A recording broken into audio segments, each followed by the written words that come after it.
Salam değerli izləyicilər, bələdiyyə torpaq alanlara və bələdiyyə torpaqlarında ev tikənlərə bir vacib məlumat var və daha doğrusu bu bir xəbərdarlıqdır. Zəhmət olmasa burada üstəgəl işarəsinə vuraraq kanalımıza abunə olub digər vacib xəbərləri də izləyə bilərsiniz. Son vaxtlar notariuslar bələdiyyə sənədi ilə olan torpaqların kimlərəsə etibar edilməsini qeydiyyata almır. Halbuki əvvəlki illərdə belə bir problem yox idi və digər bir məsələ isə vaxtilə notarius üzərindən torpağı etibarnamə ilə alan vətəndaşların müraciətinə Dövlət Reyestri xidmətində baxılmamasıdır. Xidmət ancaq birinci şəxsin müraciətinə baxır, etibarnamə almış şəxslərdənsə tələb olunur ki, adına sənəd olan şəxsə müraciət eləsin. Bu da təbii ki, vətəndaşlar arasında anlaşılmazlıq və narazılıq yaradır.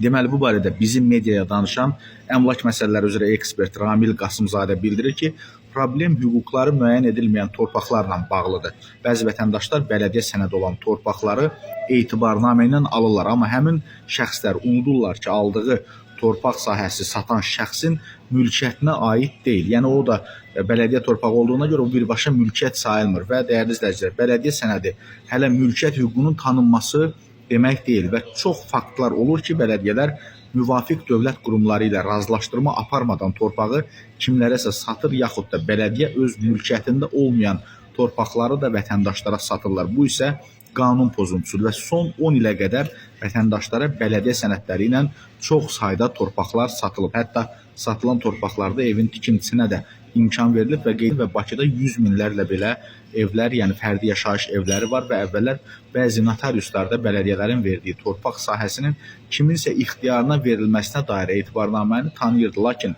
əmlak məsələləri dövlət xidmətinin tövsiyələrindən sonra notariuslar bələdiyyə sənədlərinə etibarnamə verməyi dayandırıblar və eyni zamanda vaxtilə bələdiyyə sənədini etibarnamə ilə alan şəxslər çıxarış almaq üçün daşınmaz əmlakın Dövlət Reyestri xidmətinə müraciət edərkən də problemlə üzləşirlər. Xidmət etibarnaməni qəbul etməməsinin səbəbi də odur ki, ancaq çıxarışı olan torpaqların alqı-satqısını həyata keçirirlər və bələdiyyə sərəncamına etibarnamə almış vətəndaşların sənədini də xidmət qəbul etmir. Yalnız birinci şəxs, yəni o sənəd vaxtında ilk dəfə kimin adına olursa, həmin şəxs reyestr xidmətinə müraciət eləyə bilər.